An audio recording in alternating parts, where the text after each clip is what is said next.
अच्छा, इस वीडियो में हम डिस्कस कर लेते हैं कि वेब डेवलपमेंट किसे कहते हैं, ठीक है, और ये किस तरह से आप स्टार्ट कर सकते हो, किस तरह से सीख सकते हो। और मैं एक रियल एग्जांपल जिस पे मैं अभी काम कर रहा हूँ वो भी मैं आपको एक्सप्लेन करूँगा। पहले तो ये कि वेब डेवलपमेंट में हम वेबसाइट बनाते हैं। फॉर एग्ज़ाम्पल, क्योंकि मैं ये जो है ना मैं ये जो सिखा रहा हूँ ना, ये कोर्स C++ ये लैपटॉप से रिलेटेड है, कोडिंग से रिलेटेड है। मेरे पास वाइट बोर्ड है नहीं, तो मैं क्या कर रहा हूँ, मैं आपको यहाँ पे आपको जो भी मैं दिखाना चाहता हूँ, जो भी लिखना चाहता हूँ, मैं यहाँ पे लिख सकता हूँ, मैं ड्राइंग कर सकता हूँ। तो ये एक वेबसाइट है जो कि मैं एक्सकेली ड्रा के एड्रेस से ब्राउज़र में एक्सेस कर सकते हो। ये प्रॉब्लम सॉल्व क्या करता है, ये प्रॉब्लम वाइट बोर्ड का जो प्रॉब्लम होता है अक्सर लोगों को, कि वो उसके पास अगर वाइट बोर्ड नहीं हो, लैपटॉप हो, तो वो फिर भी वाइट बोर्ड्स के ज़रिए से, जो कि वो डिजिटल वाइट बोर्ड हो, उसके ज़रिए से अपने स्टूडेंट्स को जो भी टॉपिक समझाना चाहता है वो समझा सकता है। तो वो ये एक प्रॉब्लम को सॉल्व करता है। अगर ये वाइट बोर्ड नहीं होता, ये डिजिटल ये वेबसाइट जो है एक्सकेलेटर, तो मुझे एक वाइट बोर्ड लाना होगा, मतलब ख़रीदना होगा, क्योंकि ये एक प्रॉब्लम है मेरे लिए। तो ये जो एक्सकेलेटर है ये एक वेबसाइट है, जो जब आप वेब डेवलपमेंट सीखते हो तब आप वेबसाइट बना सकते हो, जो कि ये प्रॉब्लम सॉल्व करता है। फॉर एग्ज़ाम्पल, मैं चाहता हूँ कि मेरे जो थॉट्स है वो मैं किसी के साथ शेयर करना चाहता हूँ ग्लोबली। तो मैं क्या कर सकता हूँ, मैं एक वेबसाइट खुद का बना सकता हूँ जिसमें मैं ब्लॉग्स लिख सकता हूँ, मैं ख़ुद के बारे में लिख सकता हूँ, मेरे जो थॉट्स है डेवलपमेंट के बारे में, रियल लाइफ पर्सनल लाइफ के बारे में अगर मैं शेयर करना चाहता हूँ तो वो मैं वेबसाइट के ज़रिए कर सकता हूँ। तो जब आप वेबसाइट बनाते हो तो वो लैपटॉप पे भी लोग एक्सेस कर सकते हैं, मोबाइल पे भी लोग एक्सेस कर सकते हैं। जब आप मोबाइल एप्लीकेशन बनाते हो तो वो तो सिर्फ एंड्रॉयड और iOS पे एक्सेस हो सकता है। तो वेब डेवलपमेंट जो है वो आप वेबसाइट उसमें बनाते हो, और ब्राउज़र जो कि क्रोम है या फिर एज है ब्राउज़र, उसके ज़रिए से आपके वेबसाइट का एक एड्रेस होता है, जैसे इसका एक्सकेलेड्रा है, और जो मेरा जो ब्लॉग है उसका shaitan.dev है। ये एक एड्रेस है इस वेबसाइट का। इससे गूगल को पता चलता है कि कौन सा वेबसाइट यूज़र को दिखाना है। तो अभी आप लोगों ने ज़रूर जो WWE के फाइट्स होते हैं, जो फाइटर्स होते हैं, फाइट करते हैं, इवेंट्स होते हैं, आपने तो उसका सुना होगा। तो मैं अभी आपको एक्सप्लेन करता हूँ एक रियल प्रॉब्लम जिसको मैं अभी सॉल्व कर रहा हूँ। मेरा एक क्लाइंट है, ठीक है, वो क्या करते हैं कि वो फाइट्स अरेंज करते हैं। क्या अरेंज करते हैं? फाइट्स। जैसे हमारे पास वर्ल्ड कप होता है, एशिया कप होता है, फाइट्स में भी इवेंट्स होते हैं। फॉर एग्ज़ाम्पल UFC नाइट, वो इवेंट्स को अरेंज करते हैं। उसके बाद फाइटर्स को डिफरेंट कंट्री से, अफ़गानिस्तान से, यूके से, इंग्लैंड से, ऑस्ट्रेलिया से बुलाते हैं।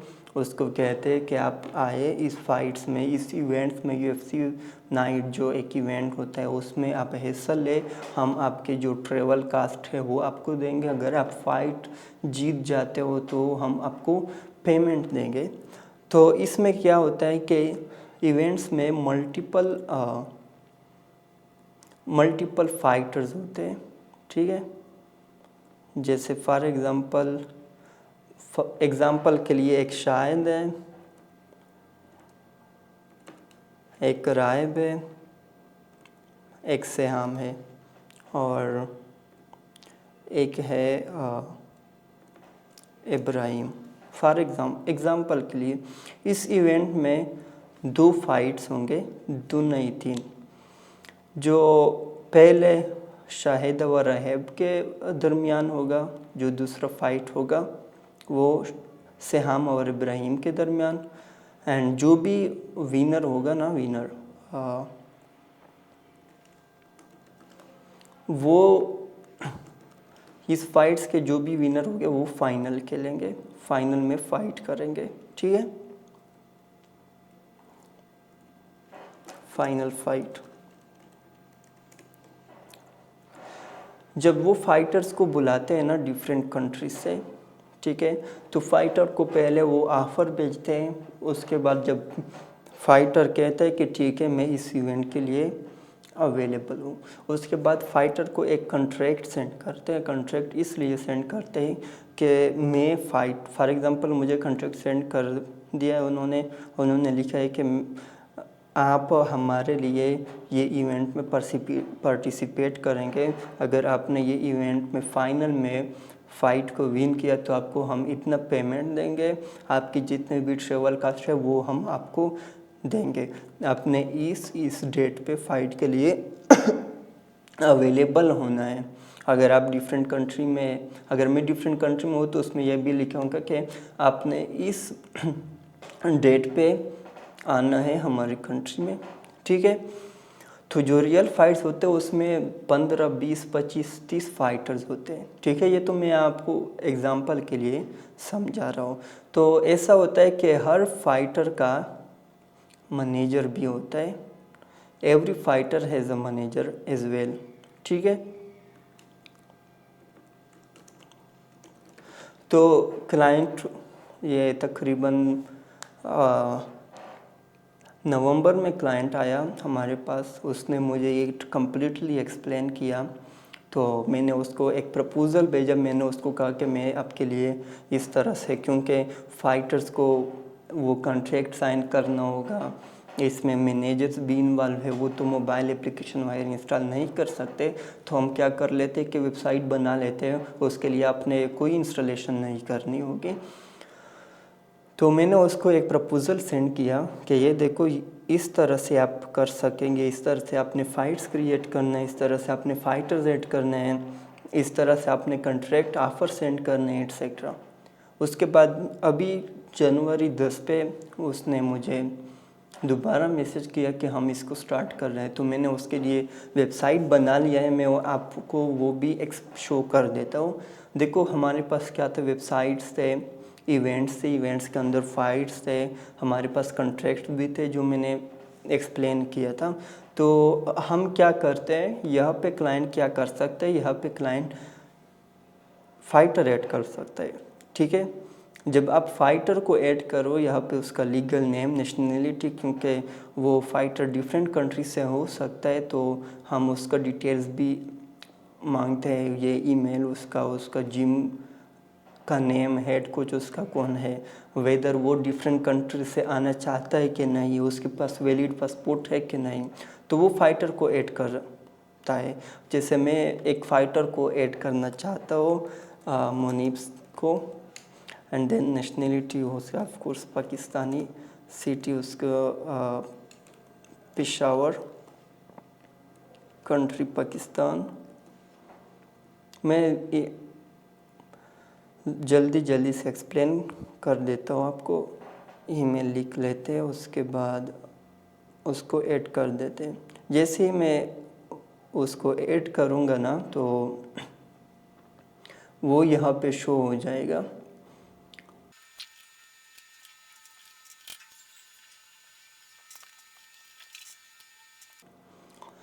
तो आप देख सकते हो मैंने मुनीब सियार को fighter as a fighter add कर लिया। तो जब आप फाइट के लिए जाते तो आपने मेडिकल जो है ना वो थोड़े से टेस्ट लेने होते हैं, तो पहले ये नॉट क्लियर जाता है। आप फाइटर को एक मैनेजर भी असाइन कर सकते हो कि इसका मैनेजर ये है, तो उसका जो मेडिकल स्टेटस है वो भी क्लियर कर सकते हो कि इसका जो स्टेटस है वो क्लियर है। ये मैं इसलिए बता रहा हूँ ताकि आपको सही से आइडिया हो जाए कि आखिरकार करते क्या है, वेब डेवलपमेंट क्या होता है, ठीक है। तो देखो मैंने मुनीब को ऐड किया। उसके बाद आप इवेंट में जाके आप इवेंट ऐड कर सकते हो, ठीक है। इवेंट में फॉर एग्जांपल मैंने आपको एक एग्जांपल दिया UFC फाइट का, UFC फाइट, तो ये इवेंट है, ठीक है। वेन्यू में कहाँ पे है, ठीक है। तो सिटी में ऐड कर सकता हूँ पेशावर पाकिस्तान। और इवेंट डेट, और इवेंट में कितने टोटल फाइट्स है, मैं 3 ऐड कर देता हूँ, ठीक है। देखो ये मैंने ऐड किया इवेंट। उसके बाद जब भी मैं इवेंट को अनाउंस करता हूँ तो सारे फाइटर्स जितने भी उसको एक ईमेल जाएगा कि ये नया इवेंट है जिसको अनाउंस कर दिया है। अगर आप चाहते हो तो आप उसमें वो कर सकते हो पार्टिसिपेट। जैसे ही वो एक्सेप्ट करेगा मुझे यहाँ अवेलेबल फाइटर्स में वो फाइटर आ जाएगा। फॉर एग्ज़ाम्पल मैंने ये टेस्टिंग के लिए किया था यहाँ पे एक, तो हाँ ये वाला, ये देखो ये मैंने टेस्टिंग के लिए किया था इब्राहिम फ़ाइटर, राहिब फ़ाइटर। तो आप क्या कर सकते हो यहाँ पे फ़ाइट ऐड कर सकते हो, उसका वेट क्लास सेलेक्ट कर सकते हो, फाइट में कितने राउंड्स हैं वो सेलेक्ट कर सकते हो और फाइटर को ऐड कर सकते हो। अब यहाँ पे देख सकते हो मैंने एक फाइट ऑलरेडी ऐड की हो राहिब और इब्राहिम के दरमियान। उसके बाद उसमें मैंने ऑफ़र भी सेंड किया है। उसको कहा इब्राहिम फ़ाइटर को कि आपके जो अमाउंट है वो $1000 है। अगर आप इस फाइट को वो कर सकते हो, विन कर लेते हो, तो हम आपको $1000 देंगे। जो ट्रेवल का कास्ट है वो $10 है, वो भी हम आपको प्रोवाइड करेंगे और होटल भी हम आपको प्रोवाइड करेंगे। जैसा आप यहाँ पे देख सकते हो होटल के लिए येस लिखा हुआ है। तो आप देख सकते हो कि यहाँ पे इवेंट्स क्रिएट कर सकते हो, फाइटर को ऐड कर सकते हो, फाइटर को ऑटोमेटिकली ईमेल जाता है। अभी क्या करते हैं वो लोग पेपर वर्क के ज़रिए मैनेज करते हैं। जब आप वो इवेंट को वो करते हैं, अनाउंस करते हैं, तो वो फाइटर्स को उसके पास आई गेस 50 से ज़्यादा फाइटर्स है, सबको कॉल करते हैं या मैनुअली ईमेल करते हैं, जिसमें उनका बहुत ज़्यादा टाइम वेस्ट होता है। तो ये सब जो कंप्लीट प्रोसेस है, मेरा जो क्लाइंट है वो इस कंप्लीट प्रोसेस को ऑटोमेट करना चाहते हैं कि जब मैं इवेंट्स को ऐड कर लूँ तो जितने भी मेरे पास फाइटर्स है उस सबको ईमेल जानना चाहिए कि ये इवेंट अनाउंस किया गया है। अगर आप पार्टिसिपेट करना चाहते तो आप इसमें पार्टिसिपेट करें। उसके बाद जितने भी फाइटर्स ने पार्टिसिपेशन के लिए हाँ किया है तो वो सारे फाइटर्स यहाँ पे शो होंगे कि ये अवेलेबल फाइटर्स है, इस इवेंट के लिए वो अवेलेबल है। यहाँ पे वो देख सकते हैं कि कितने फाइटर्स ने ऑफ़र को डिक्लाइन किया और कितनों ने एक्सेप्ट किया। और फाइट कार्ड में क्या कर सकते हो, आप यहाँ पे फाइटर ऐड कर सकते हो, क्योंकि मैंने ऑलरेडी फाइटर्स को ऐड किया है और मेरे पास सिर्फ यही फाइटर्स है, तो इस वजह से नहीं आ रहा। अब यहाँ पर देख सकते हो मैं राहिब को सेलेक्ट करूँगा कि राहिब वर्सेस इब्राहिम के दरमियान एक फ़ाइट होगा, ठीक है। तो इस तरह से जब हम फाइट क्रिएट करते हो, फाइटर को हम ईमेल करते हो कि आपका आपका अपोनेंट इब्राहिम है और इस डेट पे आपका फ़ाइट होगा, ठीक है। तो ये हम कंप्लीट प्रोसेस को क्या कर लेते, ऑटोमेट कर लेते। तो इस तरह से हम वेब डेवलपमेंट में क्या करते हैं, प्रॉब्लम को सॉल्व करते हैं। डेस्कटॉप डेवलपमेंट में भी ऐसा होता है। मैं डेस्कटॉप डेवलपमेंट भी जल्दी से एक्सप्लेन कर देता हूँ आपको।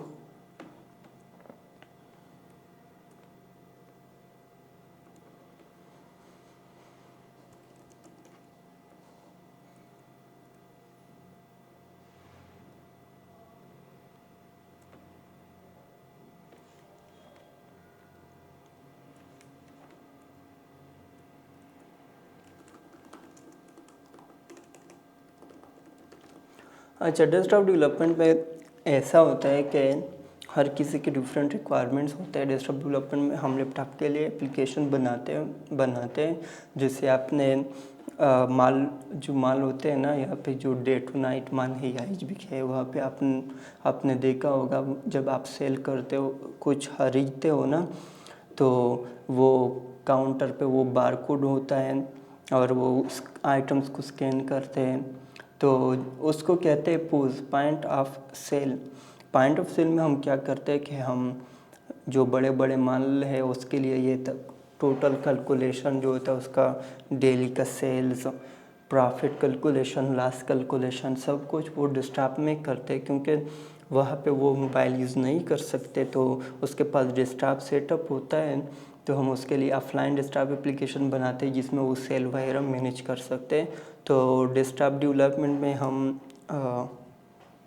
लैपटॉप के लिए, पीसी के लिए मैक के लिए, इसके लिए इन 3 जो डिवाइस है इसके लिए हम क्या करते हैं, वो बनाते हैं, एप्लीकेशंस बनाते हैं। तो आपने डेस्कटॉप डेवलपमेंट चूज़ करना है, वेब डेवलपमेंट चूज़ करना है, मोबाइल डेवलपमेंट चूज़ करना है, वो आप पे डिपेंड करता है। ऑफ कोर्स सॉफ्टवेयर डेवलपमेंट में एआई है, डेटा साइंस है, डेव ओप्स है, क्यूए है, क्वालिटी एश्योरेंस, ये डिफरेंट फील्ड है। लेकिन हम पहले जो ये 3 है इस पे फोकस करेंगे क्योंकि ये इजी है। इसमें यह है कि अगर आप पाइथन सीख लेते हो, पाइथन, ठीक है, तो आप एआई और डेटा साइंस इसमें आगे जा सकते हो, ठीक है। एआई में सिर्फ पाइथन का जो कम्युनिटी है वो बहुत स्ट्रांग है, लाइब्रेरीज बहुत ज़्यादा है। और बाकी अगर आप web development HTML CSS JavaScript सीखो ना, तो आप अगेन एआई आप इंटीग्रेट कर सकोगे। इस तरह नहीं होगा कि आपने पाइथन नहीं सीखा then you can not use AI. आप डेस्कटॉप के लिए एप्लीकेशन बना सकते हो, आप वेब के लिए बना सकते हो, आप मोबाइल के लिए बना सकते हो एप्लीकेशन। लेकिन क्योंकि आप अभी स्टार्ट कर रहे हो तो आपके लिए आई थिंक आपके लिए यही रहेगा अच्छा कि आप C++ से स्टार्ट कर लो। अगर आप यूनिवर्सिटी में हो, एग्रीकल्चर में हो, मेरा क्लासमेट हो आप, तो आप ना एट अ टाइम 2 लैंग्वेजेस नहीं मैनेज कर सकते कि एक पाइथन भी आप सीखते हो और उसके बाद C++ भी आपने सीखना है, क्योंकि पेपर्स तो देनी है ना। तो मैं आपको सजेस्ट करूँगा कि आप C++ ही स्टार्ट कर लें। ज़ाहिर है कि आप अगर ये कोर्स देख रहे हो तो इसका मतलब यही है कि आपने ऑलरेडी माइंड बना लिया है कि आप C++ आपने सीखना है। तो कंसेप्ट सारे सेम है। अगर आप C++ सीखते हो ना तो इसका मतलब है कि आपको पाइथन 60 to 70% आपने ऑलरेडी सीखे हैं, एंड देन आपने सिर्फ सिंटैक्स पढ़ना है पाइथन का, वो याद रखना है, आपने उसको सीखना है।